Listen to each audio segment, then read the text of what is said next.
tell me about the airport. Go ahead. Hal went on vacation, and Pat Price was the remote viewer describing, is he at the mountain, is he at the church, where is he at? And at the end of 4 trials, Pat didn't show up.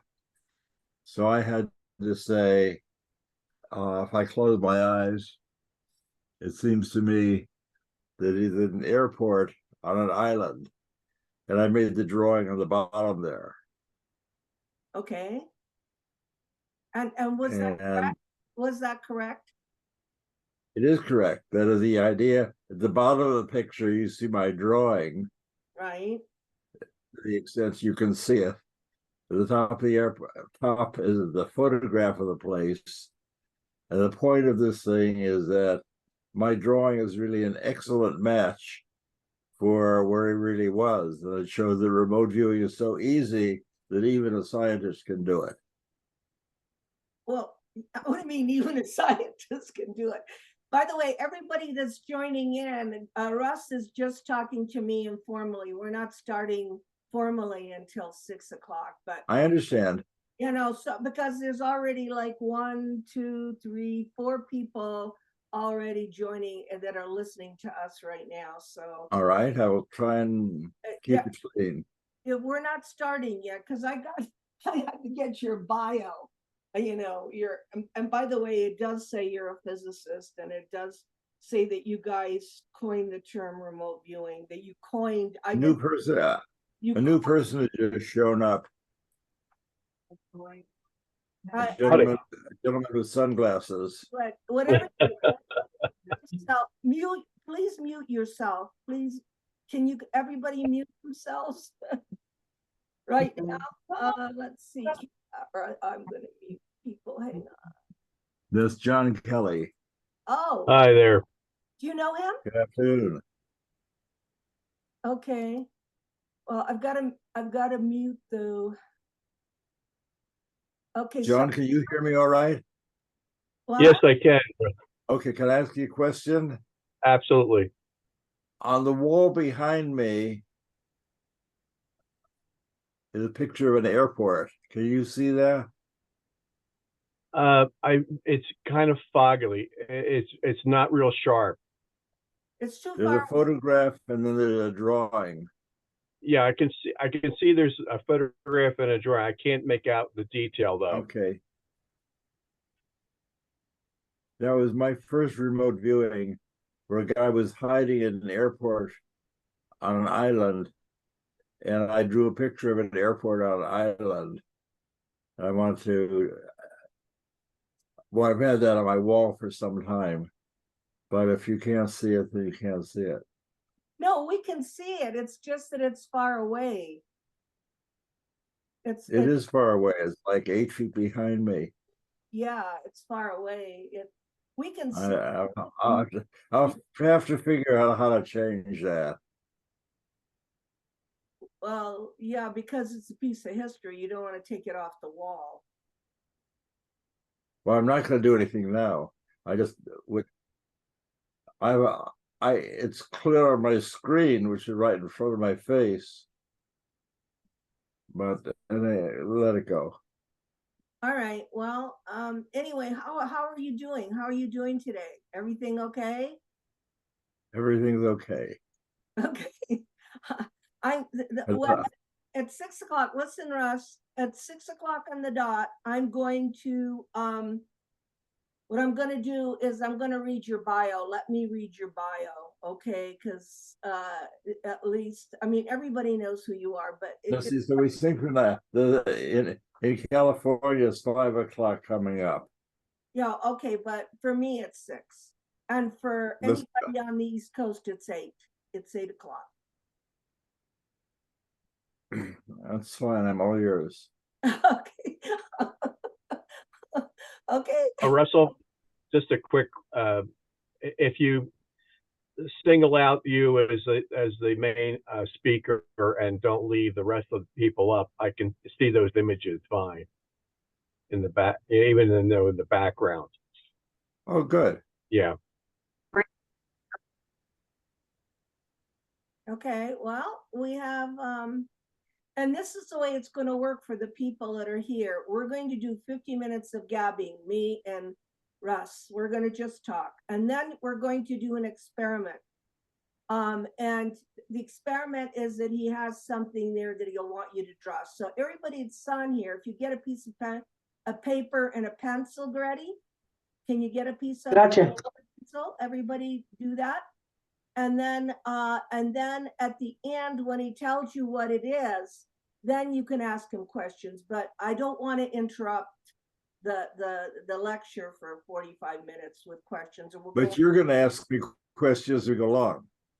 I don't want anybody that's on here asking and interrupting the lecture. We're going to do a lecture. Paula, you're gonna ask questions to move things along. Is that right? I'm the one that's asking the questions in the beginning. And then what we're going to do is we're going to do an experiment. I see more people coming on, so I'm reiterating. We're going to do an experiment. Everybody get a piece of paper and pencil so that you can remote view with the famous legendary Russ Tar. You can't get any better than that. So we'll do a remote viewing experiment. And then there's a little icon on the bottom here with raised hands, and you use that icon if you want to ask Russ a question. There's like, it's like reaction. Let me see, it's under reactions, right? No, there's raised hands under reaction on your Zoom screen. So we'll do that. Clodagh, hi. Clodagh is in British Columbia, Russ. Hi, good evening. Good evening. Clodagh has been working with me and Jacques Vallée on Trinity. She did all the transcriptions. That's very nice.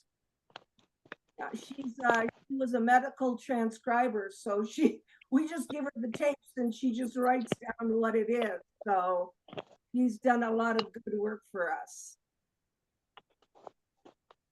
So yeah, Clodagh, I'm glad you could. What time is it in BC? Where did she go? It's 5 o'clock almost. Okay, British Columbia. Okay.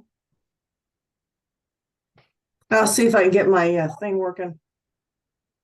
Hey, Paula, you're going to be asking me questions as we go along. Is that right? Yes. I'm the only one going to be doing the talking, and I want everybody else to mute themselves. Oh, Steve Sutton's here. Oh my God. And upside down, and I got an upside down person on the lower. How do I, okay, good. How do I Steve, not upside down myself? I have no idea. I don't. Seriously, I know. I can't even turn on my thing. Maybe you guys are all upside down and I'm not. I don't know. No, I don't know why. Could be. What I do. I honestly don't. I don't know why it got like that. Camera, And I don't know what to do. I've never seen that before in a Zoom. Thank you. Steve is one of my exopolitics students. So yeah, and I've known him forever. He's been a real great supporter. Steve, Dr. Targ, I've read all your stuff. I think your camera must be upside down. Had your camera upside down, Steve? What? Is your camera upside down? Well, There you are. yeah, but no, you guys are all upside down. I don't know. Again, you guys are all upside down now. You should be okay. You should see me. What? I mean, you're pretty. And I love you upside down. That's amazing because everybody's right side up on my screen now. No, Even me? Side up. It's just Steve. Only one upside Can't down. get my camera to work. Get it together here. Try to get it together. I can blur my background if you need me to. He's upside Or hide. Let it go. And everybody else mute themselves if you can. down. You go to mute. Otherwise, you hear all the background, the dogs, everybody that calls you. We hear everything. So try to mute yourself. You can leave your camera on, but mute the sound. Okay, we've got 2 minutes, 2 minutes for people to come on. And anyway, we had just been talking that we're going to do an experiment. So get a piece of paper and a pencil at the end, so that after I finish talking to Russ, then he's going to have an object that you are going to try to draw and see how good you are at remote viewing. So that'll be part of this masterclass. So see if we can get that. If you can get a piece of paper and a pencil at the very end of the lecture. Now, what I plan to do. I expect people to do well, because I started teaching remote viewing in 1972. So I've been teaching remote viewing now for 50 years all over the world. And if I'm in a private situation where they've charged admission, I always tell the management, I expect everybody in this group to either see something psychic or draw something psychic. And if you need to see something psychic or draw something psychic, I'll give you your money back. And in 50 years, I've never had to give anybody They're their just money getting back. started. Okay, so could you mute yourselves? Because I can hear people talking, and it should just be us, me and Russ right now. See, the upside down guy is now, I don't have anyone upside down on my screen. No, but I don't see him at all, so I don't know where he went. Steve Sutton, I don't know. I turned my video off. Is that what happened? Okay, I think Yeah. it's not upsetting to us, Steve. It's okay. It's okay. So don't worry. Okay, so everybody, legally it is 6 o'clock in Colorado, and I'm so grateful that you came on to this historic occasion, because you will get to experience one of my greatest friends, Russ Targ. Russ and his wife came to Italy when I was living there. We did some together. Can you so we're very Video, audio. you Sorry. not could you mute yourself, whoever that is, because yeah, can Yeah, you, I'm trying to. it's a little microphone so that you won't come up on I the don't know how to mute it. The minute you make noise or talk, you come up on the screen. So I think is it it's Sarah. I can try to mute you. I just can try to mute you from here. All right, well, let's start. Russ Targ is a very good friend of mine. He's agreed to do this. This is historical. He keeps reminding me he's 90 years old, but we have known each other for at least 25 years, 20 years. So I am so fascinated with his work. His latest book is Third Eye Spies. He said, I asked him what his favorite book was, and Third Eye Spies, the last book he did on the work with the CIA, he says is his favorite book. And I suggest it's a really easy read, but he says it's got a lot of pictures in it. So it's fun for you to read. Russ was born. And if you don't want to read, you can see the movie. It's a free movie now on Amazon called Third Eye Spies.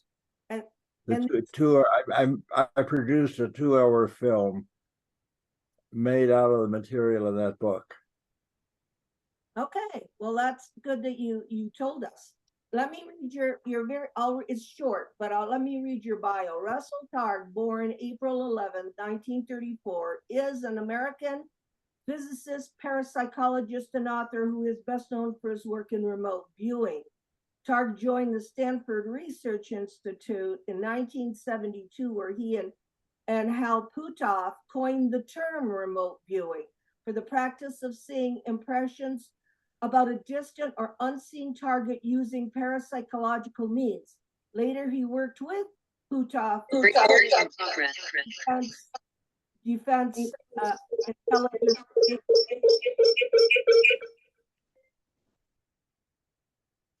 The Stargate Project. Targ's work on remote viewing has been characterized as pseudoscience and is also criticized for lack of rigor, but That isn't true. That's what your Wikipedia said. So, Russ, would you begin by telling us how you got started with Hal? How did you out of the clear blue sky? I know it was for defense purposes that you started. We got a little echo on the line there. People that aren't muting themselves. You have to mute yourself, otherwise you come up on the screen. Go ahead. Well, I met Hal Puthoff in 1972 with a great chain of coincidences. I was thinking of giving up laser work. I'd been interested in ESP my whole life. I used to do magic as a child and had magical things occur when I was on stage. And I had read about the research in parapsychology, and I thought that that would be a very interesting way to work for a life. Except I noticed in going to parapsychology conferences, they were very amiable people, but they were all poor. And I had done that experience. I grew up during the Depression. So I was thinking that I would like to do something different than parapsychology for a living. So I became involved in the first lasers. And then by 1972, I had built some very powerful lasers, which are on the wall behind me, which you can't see probably. But I was well known for my work in lasers. And I went to NASA in an effort to get money to create a laser ESP laboratory. And as I went to NASA, it happened that the first person I met there was Werner von Braun. And I had my ESP teaching machine with me, which is a 4-choice trainer that some of you may have seen. That's available as an Apple toy. There's a 4-choice trainer here. You can see the 4 squares, and you want to guess which one is going to ring a bell when you press the right one. And Werner von Braun liked that a lot. He said, I used to do psychic stuff with my grandmother, and I see that I'm doing really very well with your ESP game. Why don't we take that and you to the chief administrator of NASA, who's James Fletcher, and I know you want to teach astronauts how to get in touch with their spacecraft, get in touch with their psychic ability, and I support that. So von Braun took me and my little game to the administrator of NASA, and von Braun and Fletcher and I described a program, and at that moment, Edgar Mitchell walked by. He had been doing ESP experiments from the moon, and he also agreed to help. And the next week, I met with the president of SRI, Charlie Anderson, and Hal Puthoff, who is another physicist, and we all decided that we could create a program at SRI. Hal Puthoff and I would run the program. Edgar Mitchell would help us get money, and von Braun was in the background supporting us with NASA. So this whole amazing concatenation of events. Without von Braun, we probably wouldn't have gotten money to start the program. If I hadn't run into Hal, I'd have no place to put the program. So this whole sequence of events in a week really is what allowed me. See, I had a strong inclination to create the program. So I was able to manifest all these people, von Braun and Fletcher and Hal Puthoff, and everybody appeared in the right place at the right time. And with really no special effort. I started at the beginning of May. By the end of May, we had a program ready to go. And people always wonder, how did you get so much money? Because we were spending $1 million a year from NASA to the CIA. And that's more money in parapsychologists would normally see in a decade. So I met Hal because there was a paper, there was a story written about the fact that Hal Puthoff was going to give a lecture at Stanford on Soviet and American ESP, which is what I lecture on.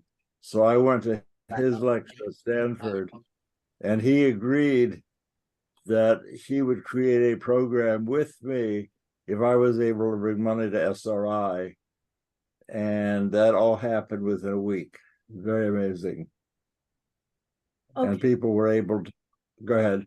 so so it was for defense purposes. That it's like with everything, it's used for defense purposes first, right? It didn't go out to the people.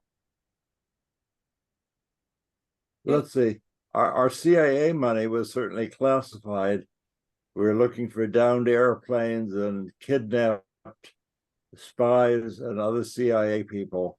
So our original work, our original applications work was with the CIA, who I also had contacted. And Uri Geller came along about the same time, and he was of great interest to the CIA. So we were working with Ingo Swann, who taught us how to do remote viewing.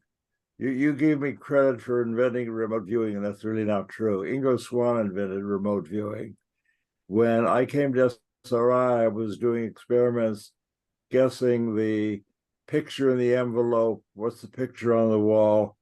And Ingo said, if I want to know the picture in the envelope, I'll open the damn envelope. I'm going back to New York if you don't give me something more wow. What you're asking me to do is a trivialization of my ability.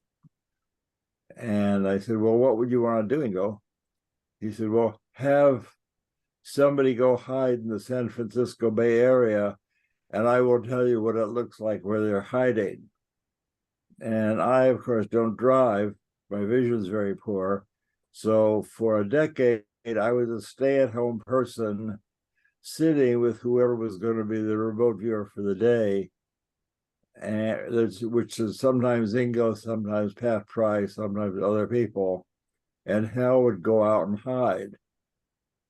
So that's how we formulated the thing. And Ingo said we had to call this remote viewing.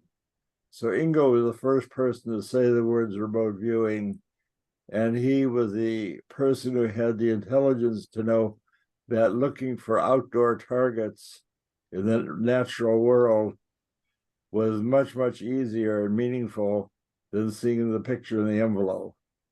And I recently learned that. I was reading Carl Jung's book on synchronicity, and he strongly criticized Rhine for his card guessing experiments in the 1930s. He said guessing cards is a much more difficult task than describing something in the outside world. The things in the outside world have meaning for your consciousness, whereas the card with a picture on it doesn't mean a damn thing. So I rebuilt my 4-square game into a game. I'm talking about my game for the Apple computer. There's now, my original game was called ESP Trainer, and that's still there with 4 squares. I have a new game called Stargate Trainer, which has 4 pictures of outdoor targets. And we're finding that people are much better able to guess which outdoor target, a castle or a windmill or a beach or something like that, that's much easier to guess than a red square or a blue square. So Ingo understood that all, and it took me a decade before I rebuilt my ESP game. But my 2 games are still available for the iPhone, for the Apple iPhone. They're on the phone, and they give you a bunch of free trials, and you can see if you like that. But the idea is that the game gives you feedback and reinforcement for correct trials. So it's like learning any other thing. That is learning any skill like typing or playing the piano. You can learn it with this ESP game to learn what does it feel like when I'm about to choose the correct target. And that actually works. Okay, now you went from, Hal's hiding somewhere in San Francisco, and you went to something bigger when you went to do some, and you call it psychic spying in Russia. Will you talk a little bit about those experiments? Yes, we started out with the setup is that I'm the interviewer. Ingo Swan, for example, would be the viewer who will describe where Hal is hiding or where somebody is hiding. So I won't sit with Hal and say, no, I'll sit with Ingo and say, Hal is going to hide someplace. Or our nice story would be, I did this with Pat Price, who's a very psychic retired policeman. So he came to us as a super psychic and had done some excellent remote viewing for us in trials. So one day, the first day of our series of trials for the program, Hal went to hide someplace. The hiding means you go to the safe and the administrator will give you traveling orders on a card. You'll open the envelope and go where it says on the card. And the cards were prepared by another outside artist who would just make up 60 places to go. So as the interviewer, I don't know what these places are. So I would be sitting with Pat Price, the psychic policeman. Hal would go someplace with our contract monitor from the CIA, whose name is Kit Green, is a psychologist and MD, PhD, very smart guy interested in DSP. So Hal and Kit would go hide someplace, our very first trial. So I'm sitting with Pat Price in an electrically shielded room. And I say, Pat, it's 9 o'clock now. Hal and Kit are probably at their target location. I, of course, don't have any idea where they are. So I can say little things now and then to try and keep you on the track. But I have no way of cluing you in because I don't know anything at all about where they might be going. So I said, okay, here we are at 9 o'clock. Can you tell me what you're experiencing with regard to where they might be? And he said, I don't know what you're talking about. I never did anything like that. And then the police, I was good at catching people who had run away.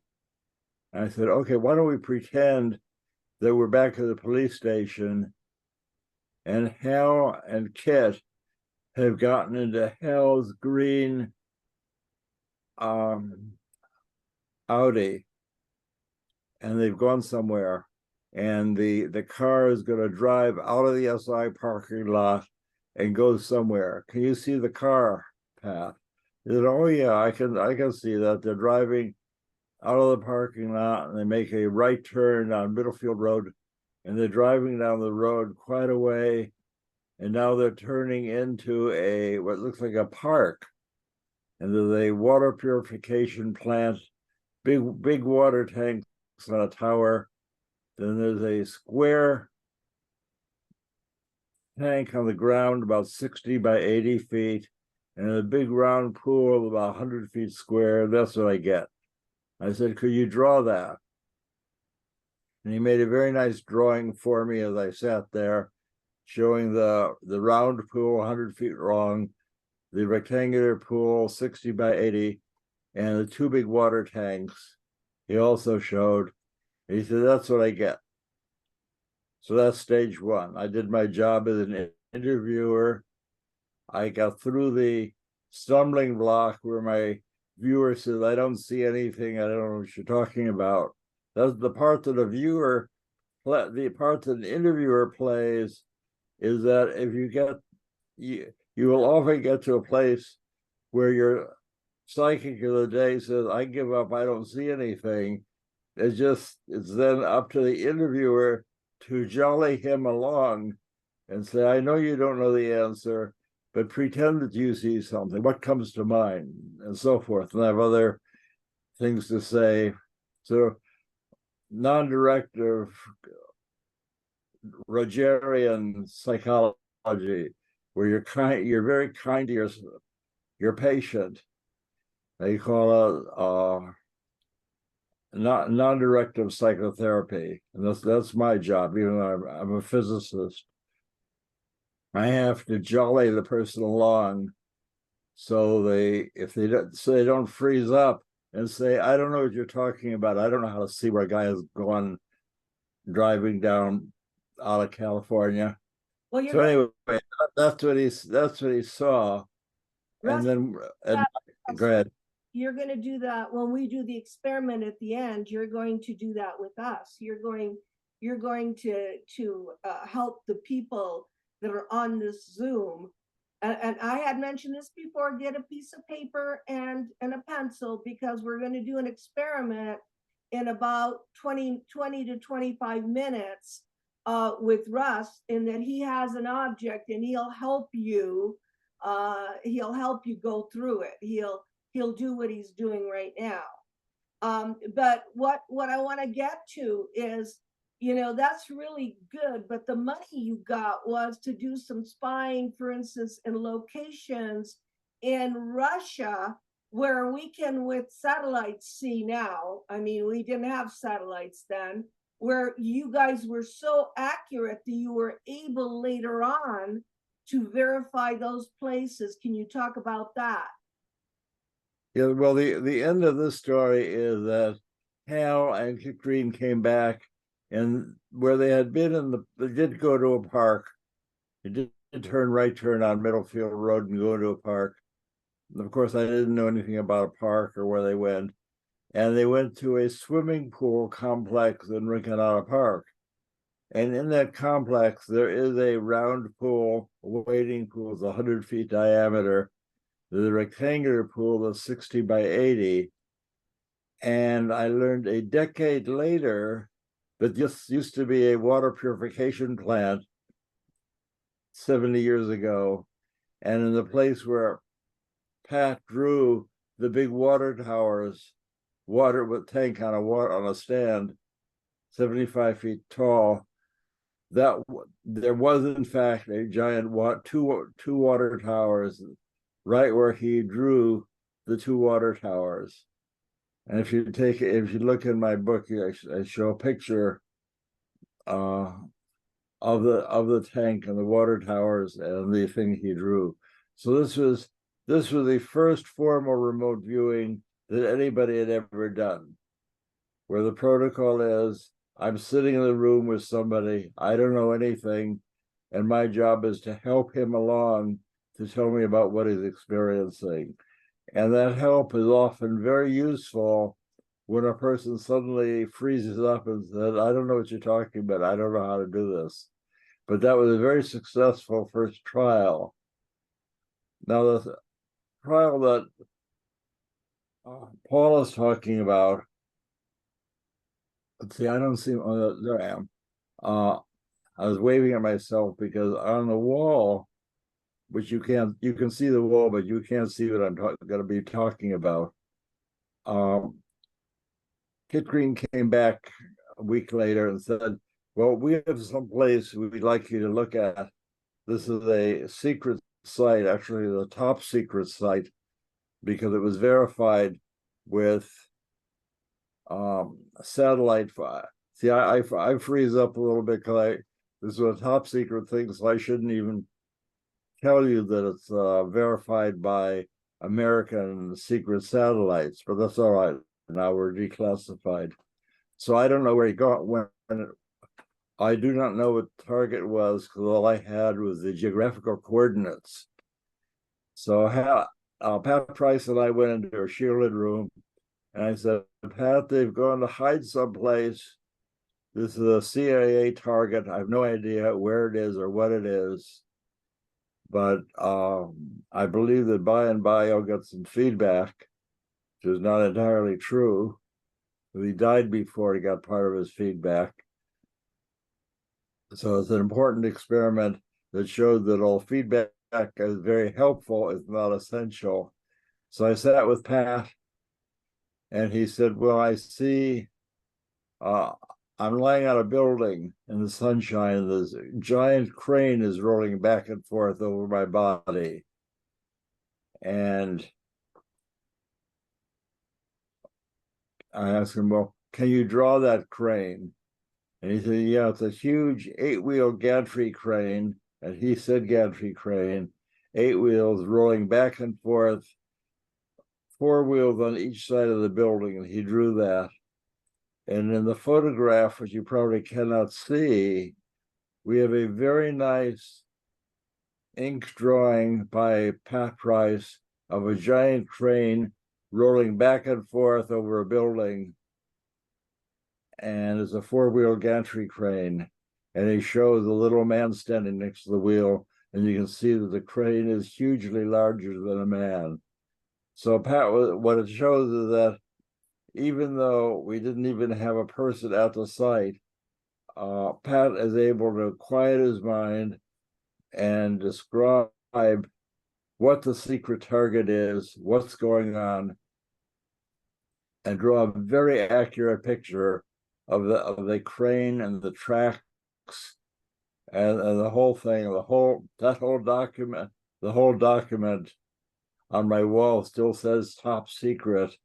So we know that Price had no way to snoop a peek at it. There was no place to go to get that data except to the coordinates that I gave him. And the CIA guys were very amazed and said, well, here's some feedback for you. Here's what the picture looks like. Here's where they are. And they showed him the picture of the crane and compared it with his drawing, which was very, very, very accurate. He said, well, what are they doing inside the building? What are they making? What's the crane for? And Pat said, they're putting together giant steel spheres, 80 feet, 60 feet in diameter, and they're having a problem welding them because the material is so thick.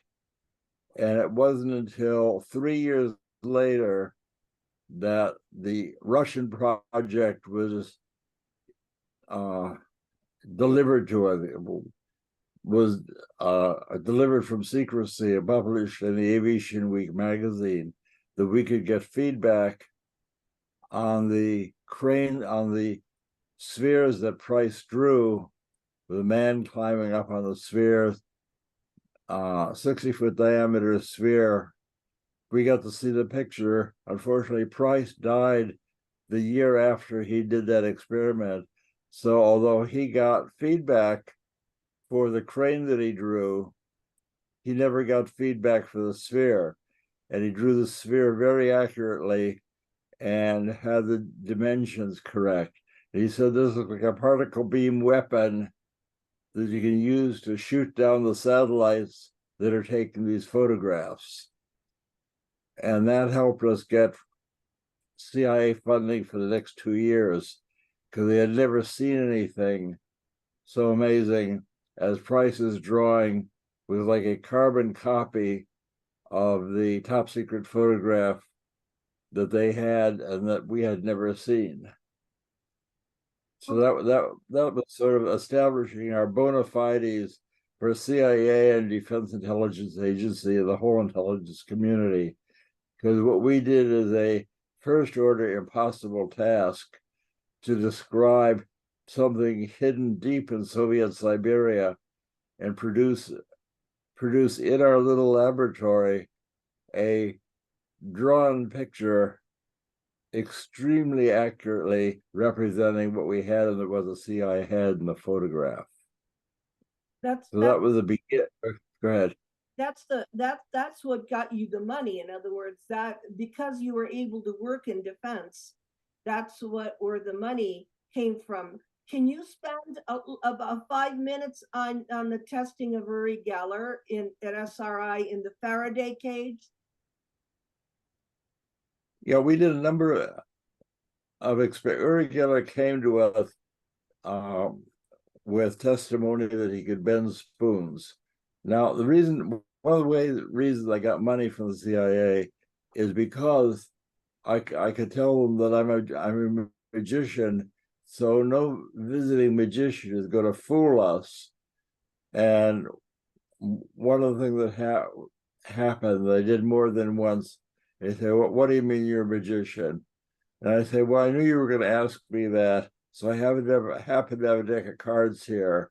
I'm going to shuffle them. You cut the cards, take a card, look at it, remember that card. And say, okay, I got the card. I say, Hal, tell the man what his card is. So Hal opened his notebook and told the CIA guy the card he had just chosen for my deck. Now, in the magic lingo, we would say that's the effect. That is, I haven't lied to you, but I've told you what the viewer experiences, but because what I'm saying to him is a little different than what's actually happening. There's a significant amount of there's a small amount of sleight of hand and a little bit of misdirection. So what happens is the guy thinks one thing has happened and he's very confident one thing happened, but the truth is something different happened. So that Hal doesn't have any part in this. He just opens his notebook and shows the card that he had described earlier, and that convinces the CIA that I actually know something about magic. I blew him away.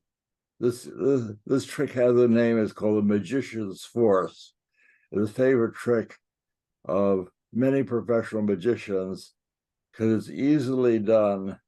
Does require some sleight of hand, but even after 70 years of doing that trick, I've never been caught fooling the person. It's a very powerful trick and a little frightening, because what you realize is that the magician has said to you some mumbo jumbo that causes you to misperceive what happened right in front of your face. People don't like that.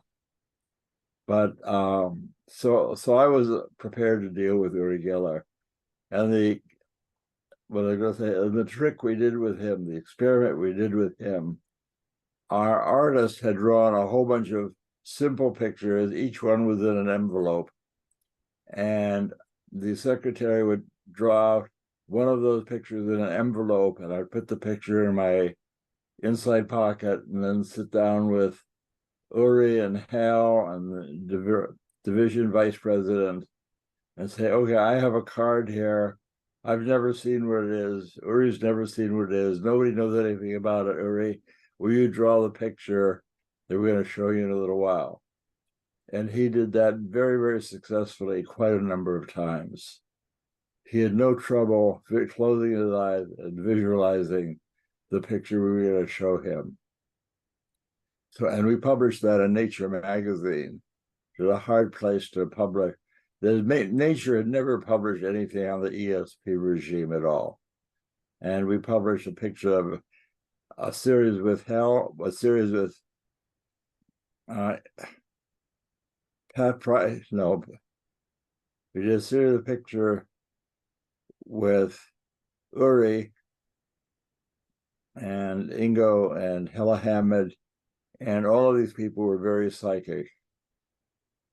Okay, Now, after we did, I'd asked you go ahead. specifically about the Faraday cage, because Uri was. Oh, and all these pictures with Uri Geller was in a Faraday cage, which is basically a phone booth covered with screening so that no electromagnetic signals could get into the cage.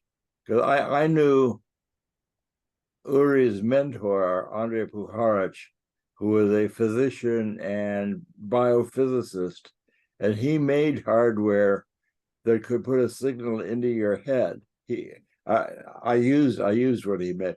He made hearing aids, which would fit on your glasses, but put an electrical signal directly into the eighth nerve. So this was a way of restoring. My hearing was normal at that time.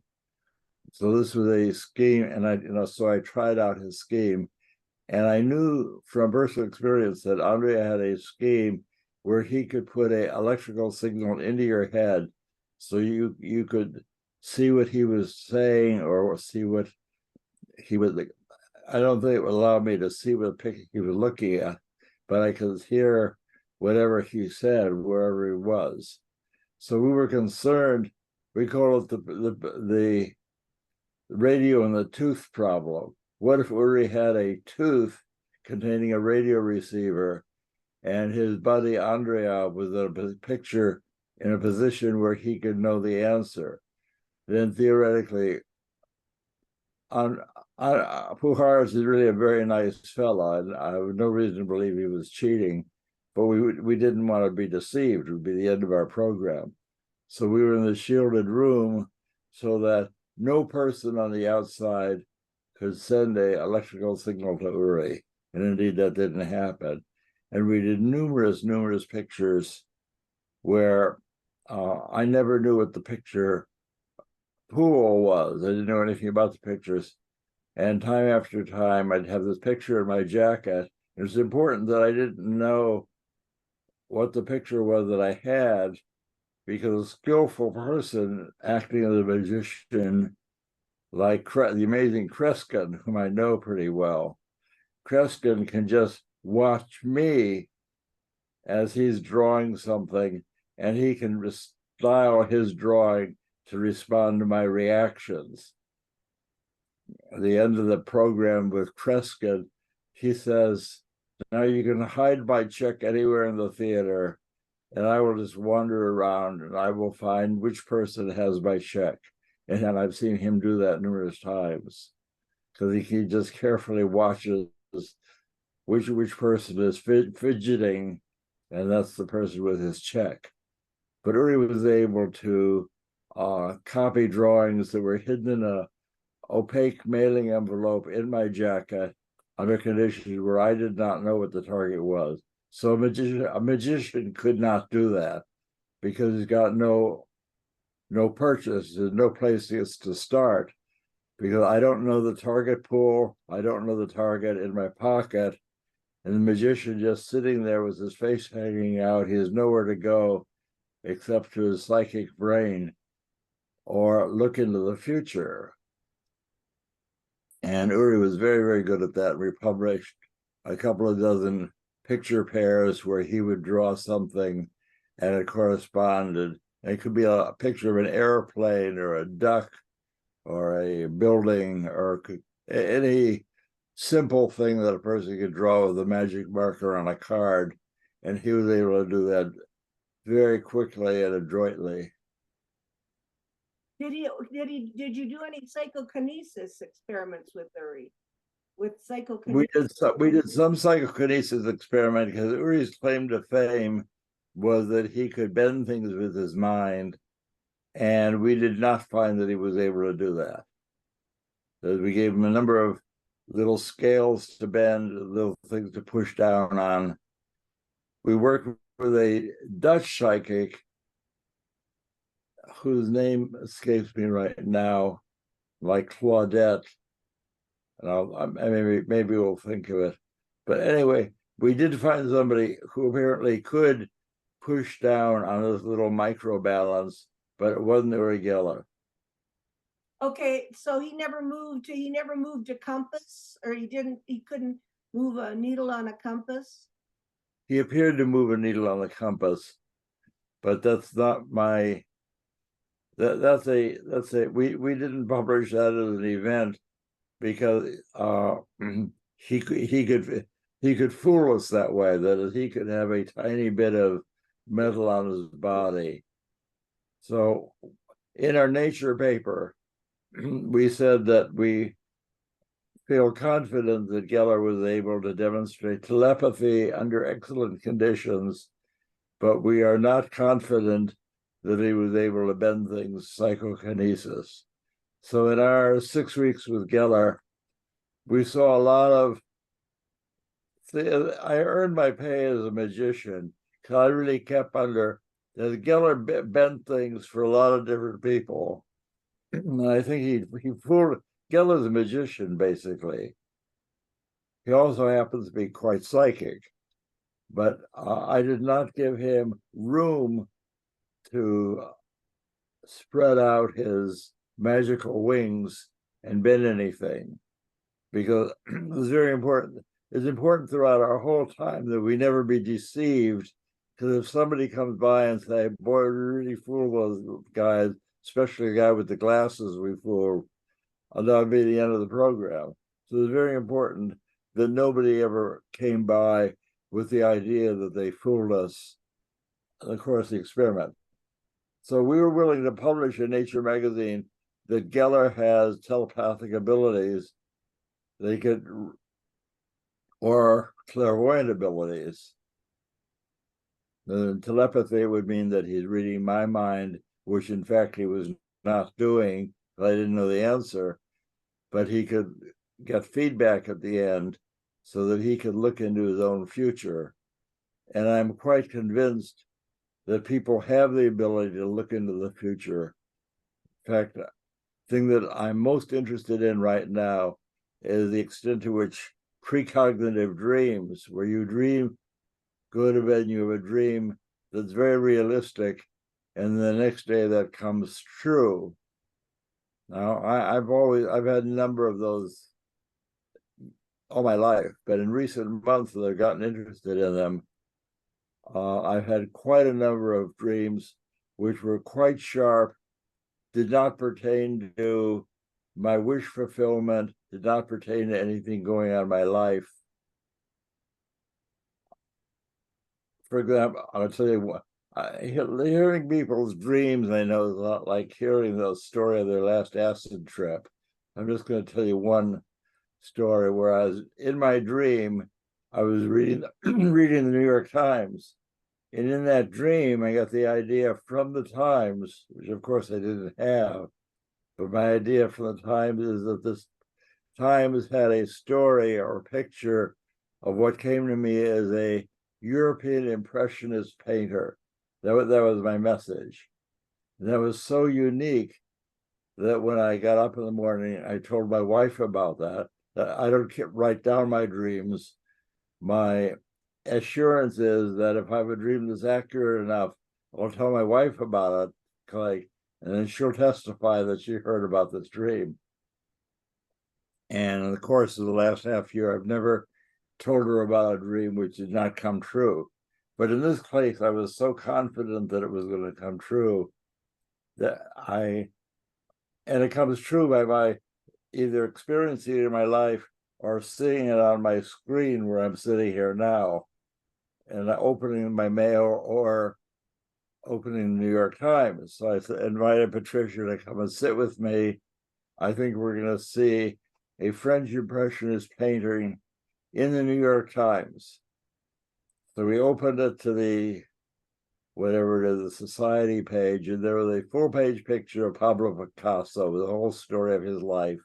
All you had to do is hit one key on my keyboard, and you open up the New York Times, and there's a full-page picture of Picasso. So what's the meaning of that? Meaning for me is that my dream at 6 o'clock in the morning of a French painter was caused by my experience of Picasso 2 hours later. That the future is affecting the past. In physics, we'd call that retrocausality. And there's a lot of that going on in physics.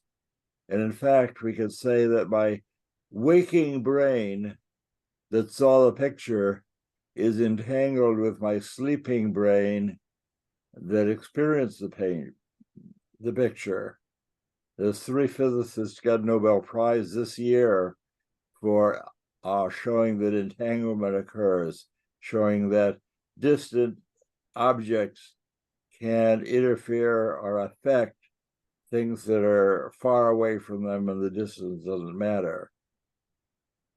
So a physicist from Berkeley and one from Europe, and another one, the three guys got Nobel Prizes for showing that things separated from one another can be entangled.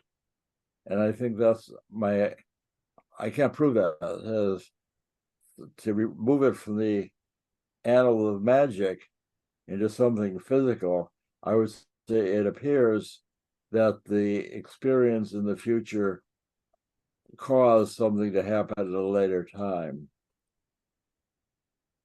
So I think, and that looks like precognition, because you are, for a fact, experiencing and able to describe something you will see at a later time, but it's not magical.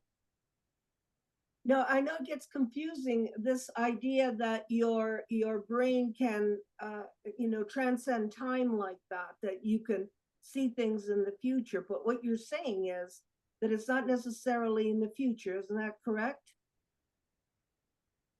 No, it is. It's in the future. That I would have a dream at 6 o'clock about about Picasso, let's say. Let's say I dreamt about Picasso at 6 o'clock. Didn't tell anybody about it. Hadn't been thinking about Picasso. But I get up and then I turn on my computer, and the first thing that shows up on my screen is a large full color picture of Picasso filling a whole page of the New York Times. New York Times is my home screen. So all I have to do is hit one key and the front page of New York Times shows up on my screen. So I called my wife and I said, I think I got a good one for you. Why don't you come in here and watch this? So I hit the key and there was Picasso. That was as close to a magic trick that I've ever done. And to be able to say something about that what happened, in my opinion, is the experience of seeing Picasso at 8 o'clock in the morning was the cause of my dreaming about Picasso 2 hours earlier. And not to remove that completely from the causal world, I would say that my experience at 6 o'clock by the brain that I have on my head, that brain, with the eyes wide open, experienced something, but that brain in my head is connected in many ways to the brain on my head, the brain in my head at 2 hours earlier. So I believe that my 6 o'clock brain is connected to the 8 o'clock brain that had the experience. Okay. So I think you see, go ahead. Well, that's a good explanation. That's what I was asking you to explain, how your 6 o'clock brain connected with your future brain. And we used that trick to forecast changes in the silver commodity futures.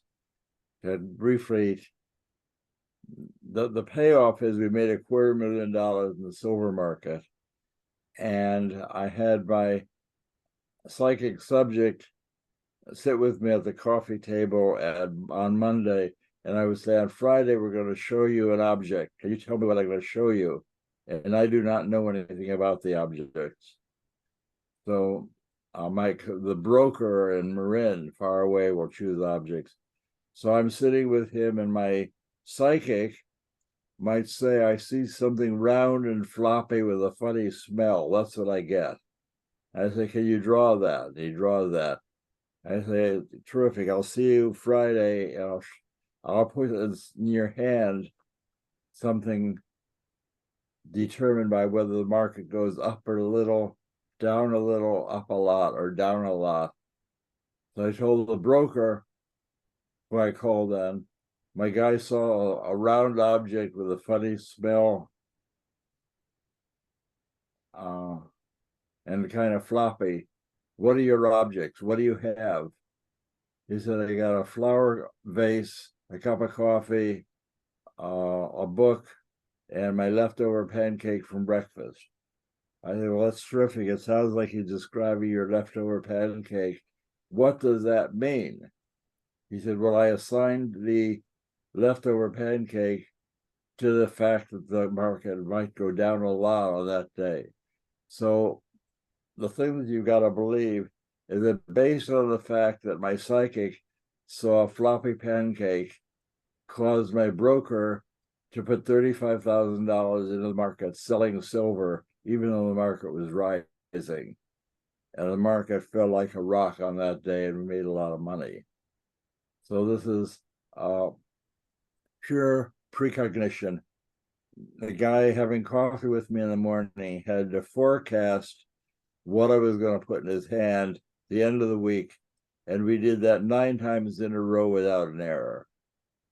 So the thing that I can tell you is that there is no doubt that the future not only is known, not only can be known, it is known.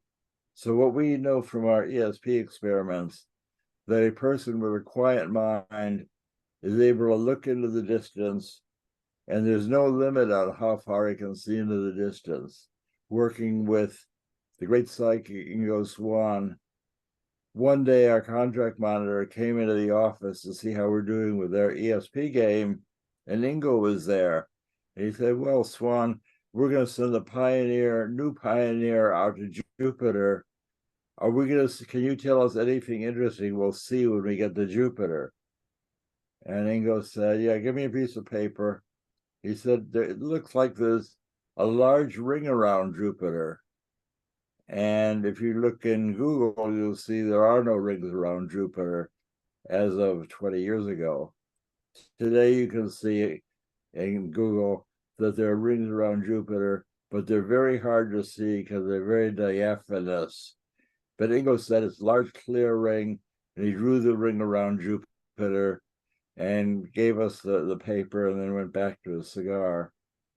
And 7 months later, Jupiter was visited by the Pioneer spacecraft, and they sent us pictures of the ring around Jupiter. Contract monitor said to Ingo, aren't you thinking of Saturn? Saturn's the one with rings. And Ingo said, I've been looking at the solar system my entire life. You got to believe I know the difference between Saturn and Jupiter. And even though Jupiter is 400 million miles away, Ingo had no problem describing that it had rings around it, even though no one had ever seen them. It That's- also mentioned that, Alright. that Jupiter is 40 light minutes away. That is, if Ingo was looking at Saturn using his psychic eyes, it would take 40 minutes for a beam of light to get from Jupiter to his eyes, but it took him no time at all to take a pen and draw a picture of Jupiter with rings around it. So you can see into the future, you can see into the far distance, and people from the Theosophical Society, Annie Besant and Charles Leadbeater, were able to look at a block of paraffin and see that the thing is made up of little triangular masses with a ball in each corner of the triangle, and those today are called quarks. And they said they're held in position by energy bands of energy, and those bands of energy are now called gluons. So Pat Price was able to see, I guess with Ingo Swann, was able to see quarks and gluons 35 years before they were invented. So you can see 400 million miles away, or you can see into a block of paraffin describing an object that's 10 to the minus 10 centimeters in diameter. So you can see into the distance, you can see into the future, you can see the large, you can see the very small. So we, as far as we're able to tell experimentally, there are no limits on what the psychic self is able to see. That's amazing, Russell. We've been going now for 50 minutes. Let's do the experiment. Are you ready? Can we start this? Can you lead everybody to what they need to do? I suggested you get a piece of paper and a pencil, and we're so honored to have Russ Targ lead us through an experiment in psychic phenomena that everybody, and he knows everybody can do it. So are we ready to do that? I'm ready. Are you ready? Okay, is everybody else ready? Take a piece of paper, listen to what Russ tells you, and then what will happen is you see the little icon with your hands raised. I will call on you one at a time and look at your hands raised. Please don't take more than about 4 minutes for your explanation, because there's almost 35 people here, and you'll give somebody else a chance to talk too. But go ahead, Russ, go ahead and lead. I brought you a very interesting object. In remote viewing tests like this, I never want to waste your time. So the object I have is, I'll just say it's interesting. I'm not going to tell you anything else about it. This is an unusual situation for remote viewing because I know the answer, so we can't publish the result. because it's not a double blind, but I'm not going to tell you the answer. You're going to have to tell me the answer. So you want to quiet your mind, and I'm not going to ask you to tell me what I've got, because what I have is really quite unusual. So I'm going to ask you to quiet your mind and tell me about the surprising image that shows up in your awareness. You want to close your eyes, take a couple of deep breaths right now. Breathing is very desirable. So you want to keep breathing, quiet your mind, and you're looking for surprising images that show up in your awareness.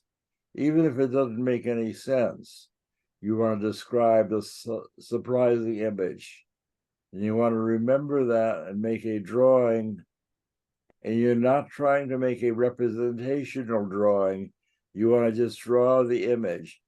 You see, only you know the image in your mind, so you can't do this wrong. Because all I want you to do is, using your pencil, make a little sketch of the surprising image that pops up into your awareness. So this image will be a surprise. So when you see it, your first reaction when I show you the object is, what the hell is that? But that's all right. So I chose a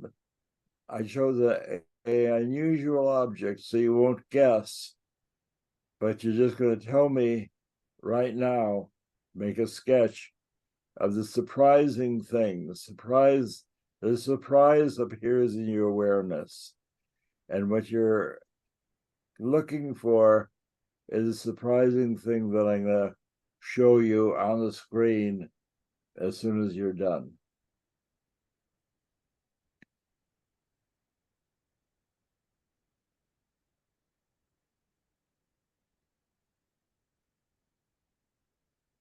I'll give you a couple of minutes to make your drawing. Make a nice, clear drawing, as though we're going to publish this drawing. You want to push down on that pencil or whatever you've got. We'll see a nice, clear picture of what shows up in your mind. And then in another minute or two, I will show the object to fill the screen.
We're going to get an extra minute while I find out how to undo my zipper.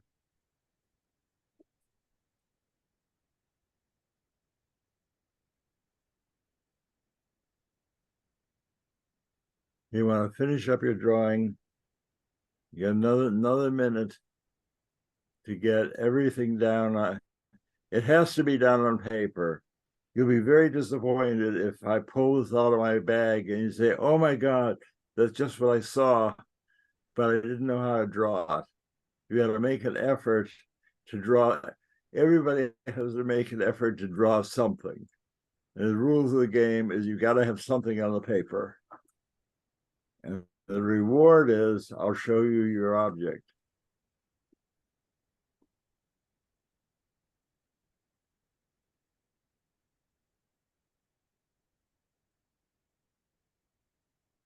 Ready to go, Paula? Go ahead. Go ahead.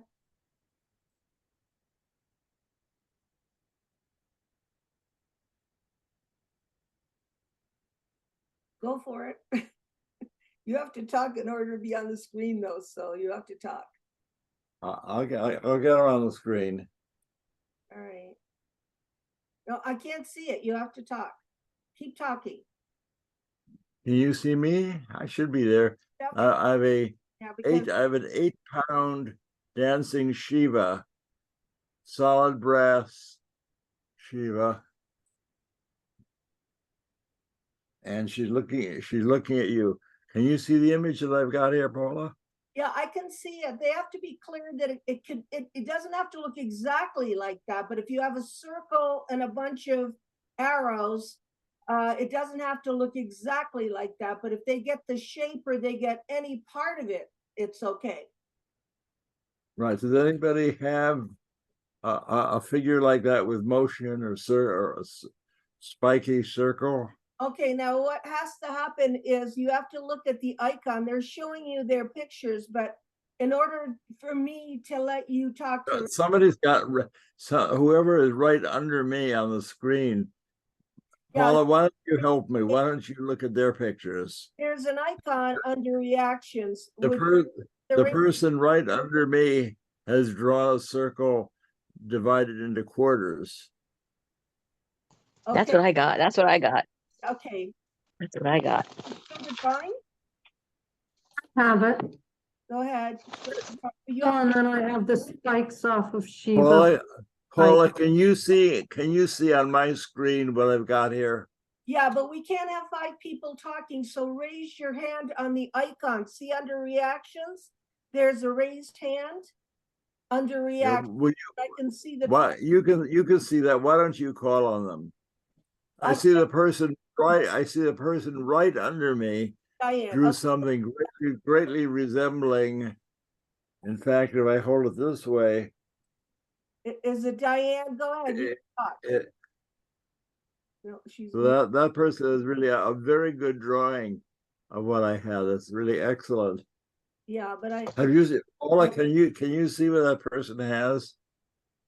The one with the it seems to be Diane, but she has to unmute herself or we can't hear her. Oh, okay, sorry. It is Diane.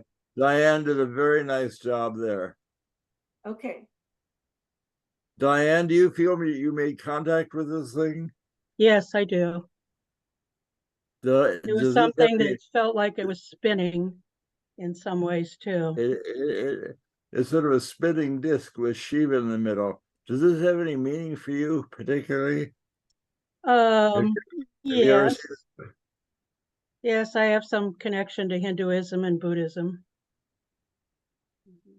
Well, this is a 8-pound dancing Shiva, which is why I'm kind of shaky holding it up here. Yeah. But I think your drawing is outstanding. You should be proud of yourself. If you look up Shiva on the internet, you can make a picture of Shiva to go with your nice drawing. You'll be very happy with that. Great, thank you. And I'm going to Amy next. Go ahead, Amy. Hi, okay, there. Okay. Does anyone else have a picture to show me? Yeah, she's showing you, but Amy, you have to talk in order to be on the screen. So talk. Oh, I see. Okay, yeah, that's just what popped in and I didn't have any idea what it was, but. That's pretty close. You've got a circle with things coming out of it. Yeah, the little laddery thing kind of was really pronounced. This part right there, that thing. Yeah. Can you hold that close to your camera for me? Yeah, you gotta hold it up to your. Can you see that? Yeah. You see it? Paula, can you see that? See My my ESP is pretty good, but my vision is not good at all. Oh, you, So Paula will be a better judge than I will. you keep talking. How do you share the camera? If you hold the picture up. Hold the picture up, Amy. Okay, is that better? Yeah, that's very good. Okay, cool. What were you thinking of when you drew that? I was thinking of sort of a receptacle, those little funnely things, and then the other things felt sort of like a transmitter of some kind. Energy transmitter. Shiva, the creator and destroyer of worlds. That's what Oppenheimer said when he set off the atomic bomb. The creator and destroyer of worlds. Yeah.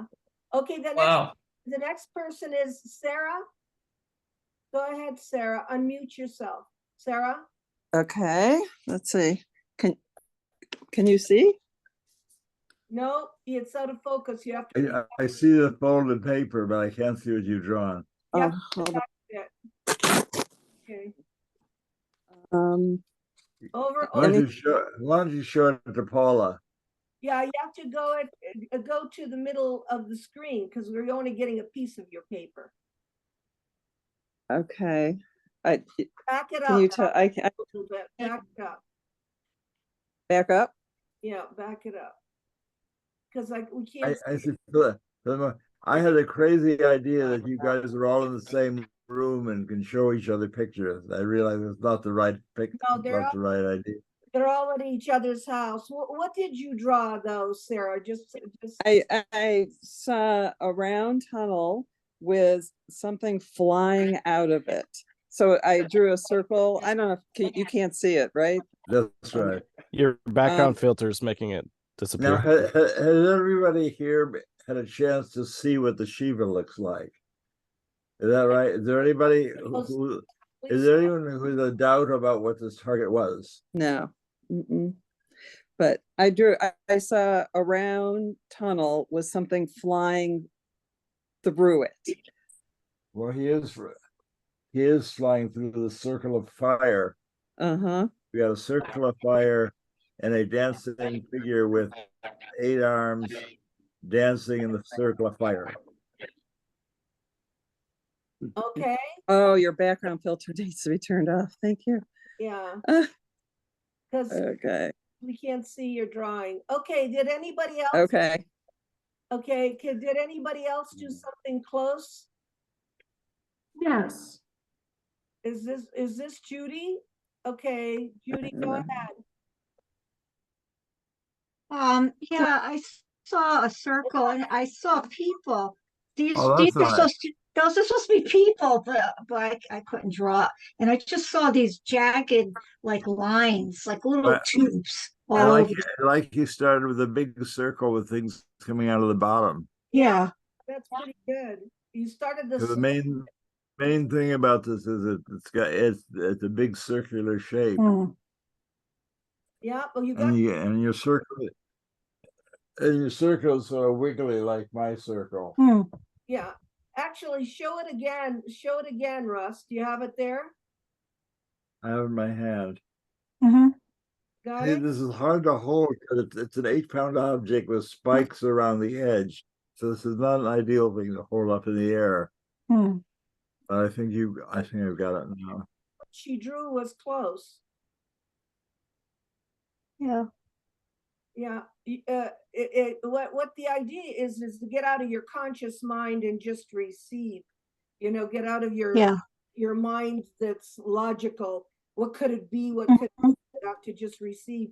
See, one of the things that in an experiment, we would have people draw things, and then I would have 4 or 5 objects. I would have Shiva, I've had a water bottle, I have my telephone, I have a paper shredder. So I'd have a whole bunch of things, and you could figure out if this is what you drew, a judge would have no trouble matching your drawing for this compared with the other things that you had an opportunity to draw. Yeah, actually, that makes sense to people. I don't expect anybody to draw this very complicated thing, but you can tell that it's not a water bottle, it's not a stapling machine. There's all kinds of things on my desk. Yeah. And this is quite unique. And a couple of you have drawn very unique things to match this. Okay, is there anybody else that the drawing, at least the circle part of it, Yes. Who is this? Charlene. Okay, True. I don't know if you can see it. no, I can't see it. It's just a white piece of paper. Is it Charlene? We're talking about Charlene? Yeah, it's a circle, looking like a spiral, and then underneath it, I drew another image of, with spikes on it, like, the flames on Shiva, and it's in motion like it's swimming. Okay, why don't you try, let me see. See, Paula, if we ever do this again, you should tell people, everybody should have a magic marker to draw Yeah, with. exactly. I don't think you can see it. You're But I have a huge Shiva on my kind of mantle, and every night it casts a shadow on another wall that's really ominous, and I think about it all the time, like, I need to get a picture of that shadow of Shiva on the wall. Oh, wow. So Can it didn't connect. I thought it was more like a fossil. well, let's Okay, see. okay, some of you did very, very well. You should be proud of yourself. Are there any questions? Our time is running out. Are there any questions about anything? Yeah. Does anybody have a question? I covered a lot of material there. Any burning question you'd like me to answer? John Kelly has his hand up. John Kelly? Go ahead, John. Where's John Kelly? Okay, John Yeah. Kelly, unmute yourself so you can talk. You have to, Yeah, I got it. Okay. Can you see this? Yeah, oh. I see you, and I see you have sort of a triangle shape right now. Yes. Can you tell me what you've drawn there? Much like a compass. Oh, a drawing compass. Yes. Well, there's certainly the spread legs look like that. That is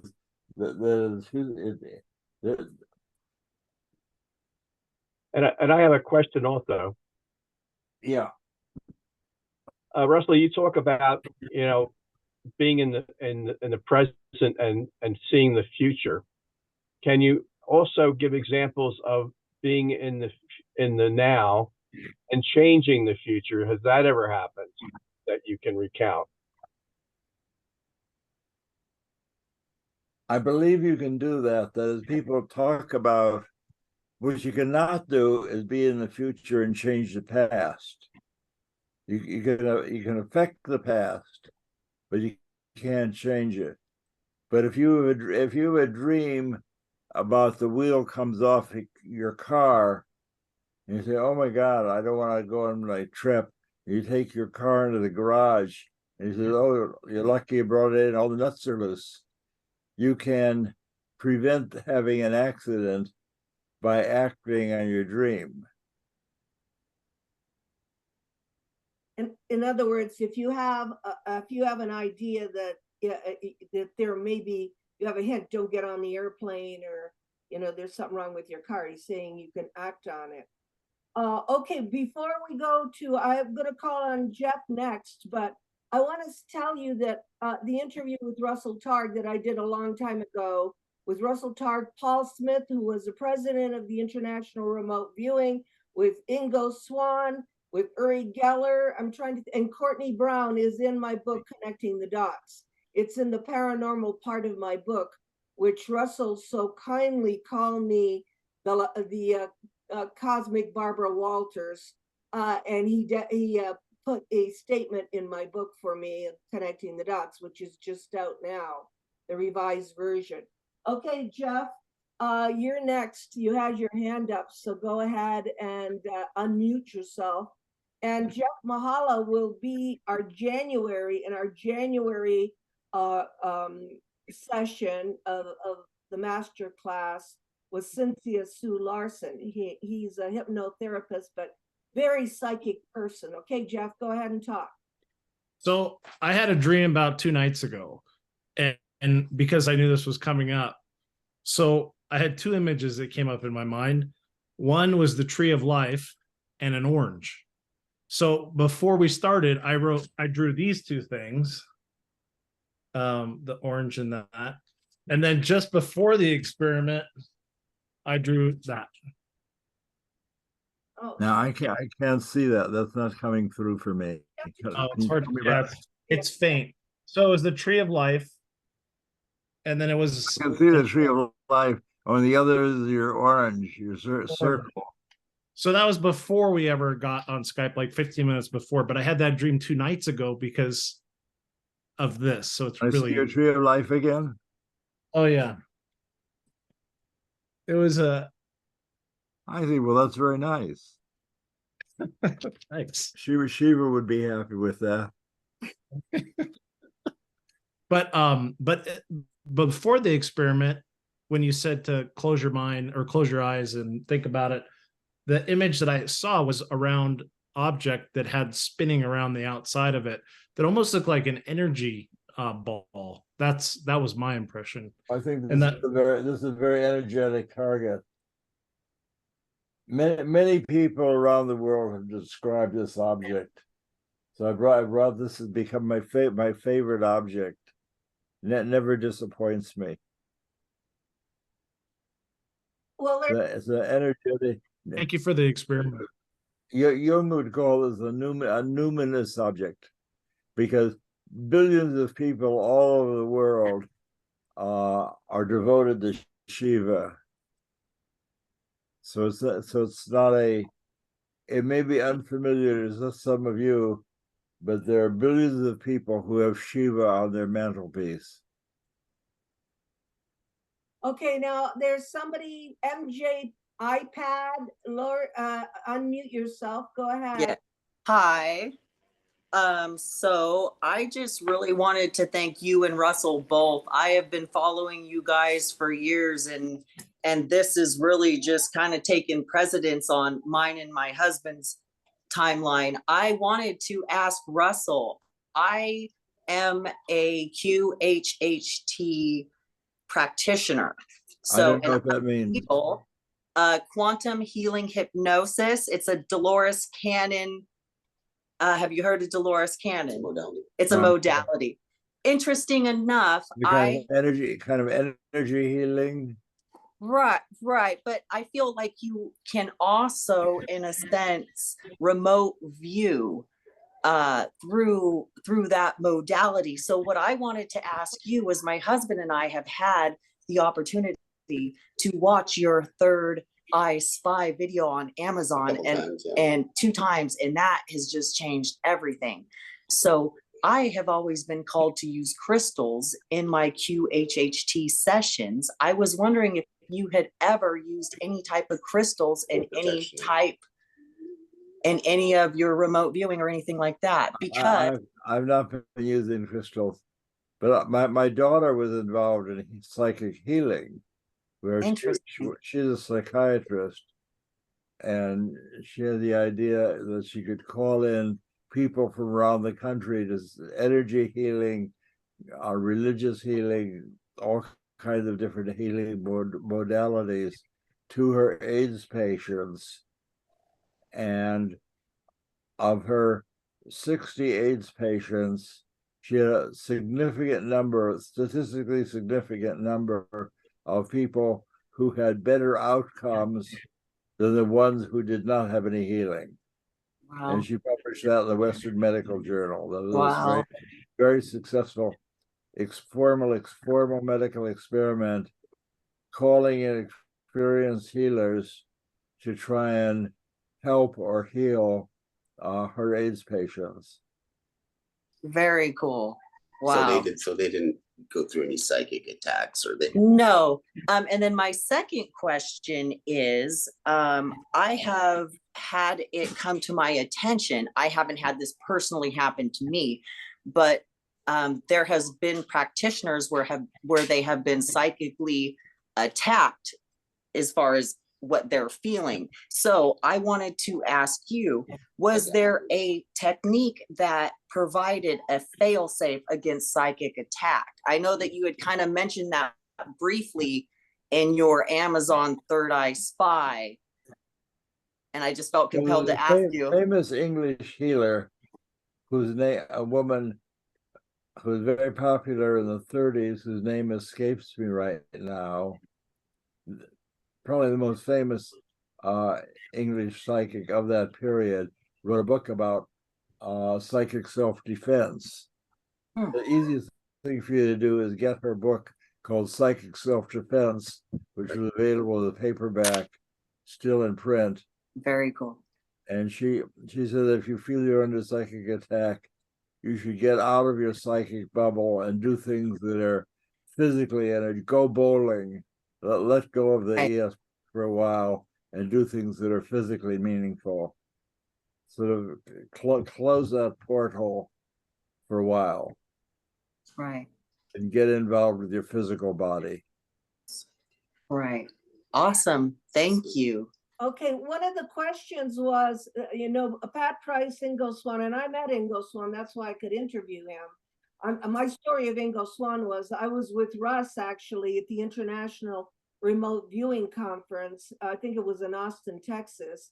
And I had read in the book Penetration that Ingo Swann had remote viewed the dark side of the moon and said there was non-human intelligence on the dark side of the moon.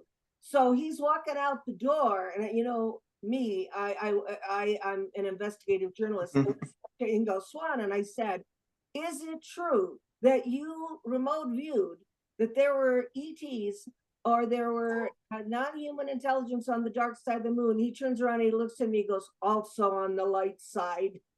and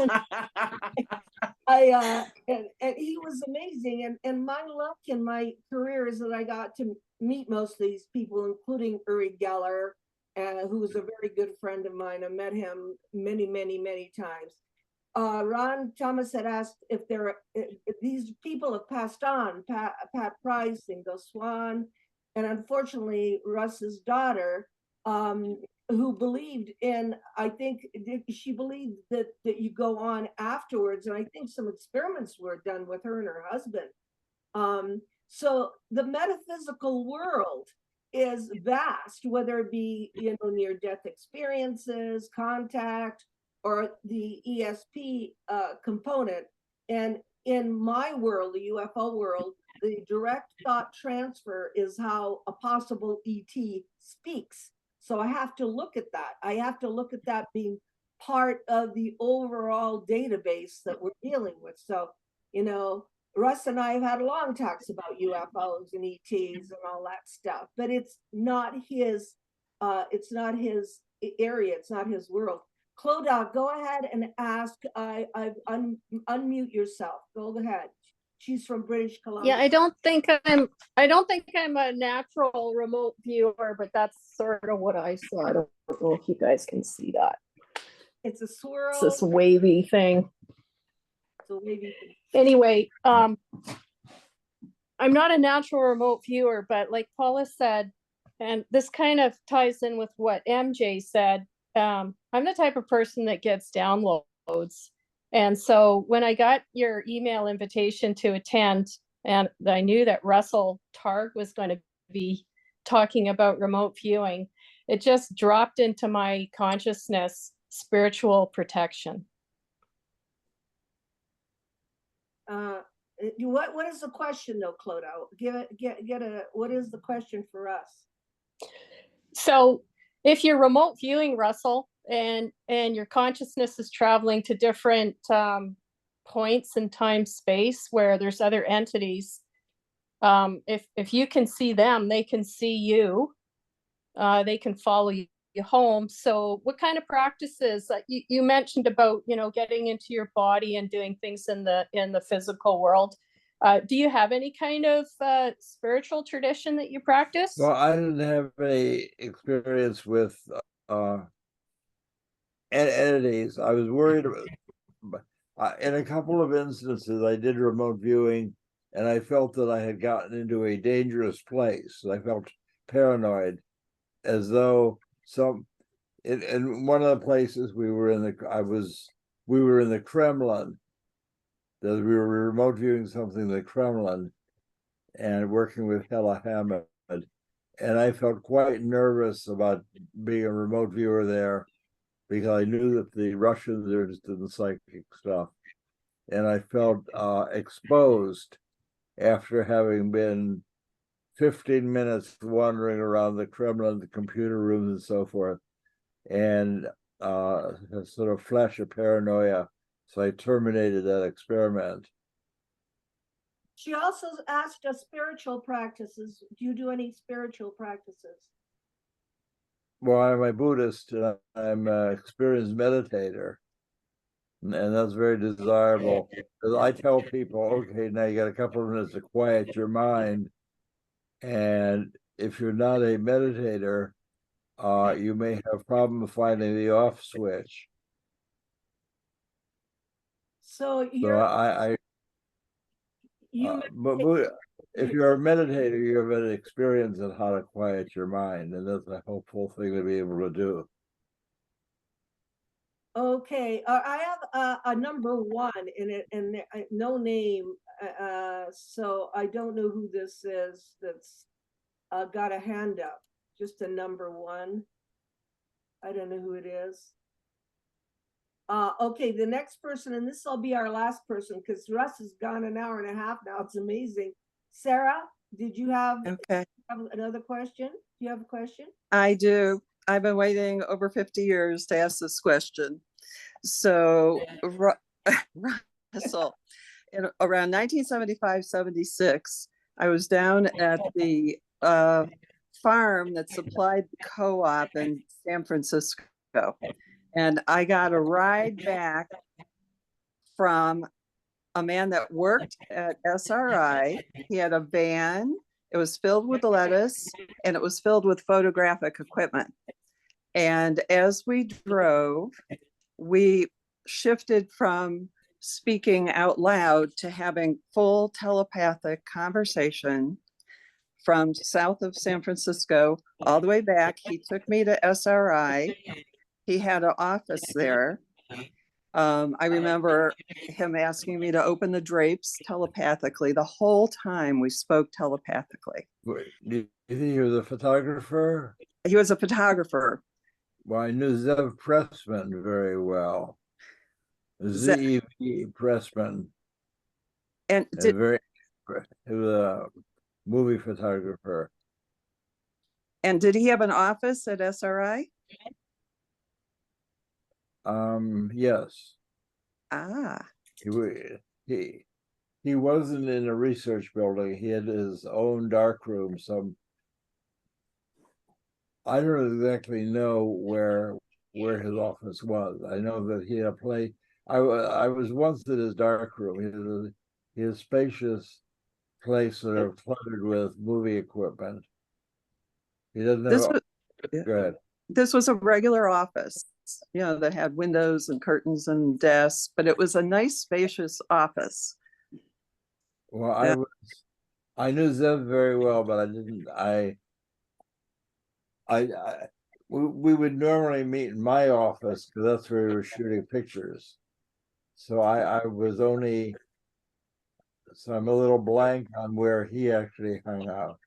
Okay, but the fact that his telepathic ability was so strong that he could have me be able to communicate telepathically. Do you know for his an name? hour.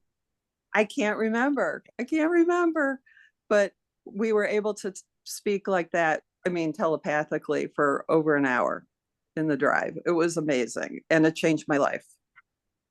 Well, I'm glad you had a life-changing experience. I just wish I remembered his name. I don't know who that secret psychic was. Oh, well, thank you. I've been waiting to ask you that question. Well, there's a lot of interesting people at SRI. A lot of them were Scientologists also. Scientology, I know. I couldn't believe that they were into Scientology in those days. Those were the new age days, you know, 1970s and maybe before some of you were born, but I was around and I was interested in this in the 1970s. I never dreamed I'd get to meet Russell Targ or Hal Puthoff. I got to meet Hal. I got to meet Schwartz, Ingo, and all the people that I had been studying. I mean, that's my career. I guess there's going to be a big meeting in Southern California called Contact in the Desert. So you can look up Contact in the Desert. It's going to be a big conference, beginning of June. I think it's end of May, beginning of June. Are you going to be there this year? Yes, You are going to be there. Good. I will. I will be there. Okay. All right. Well, listen, it's now 7:30 my time, whatever time you are. It's an hour and a half later.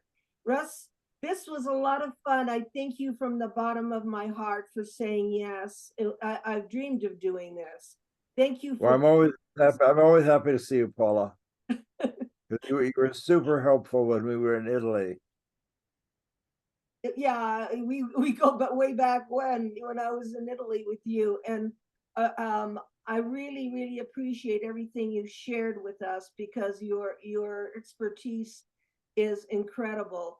So I want to say good evening to everybody. Our next masterclass, and Jeff and Cynthia Sue Larson will be part of that, is in January. Look up www.starworks USA for the slider on that. And thank you for doing the experiment, Russ, and thank you for Very happy to see you all. Thank you. Being here. Thank you. Okay, bye-bye. Thank you. Bye. So long, Paula. Bye-bye. So long. Thank you, Russell and Paula. Bye-bye. Bye.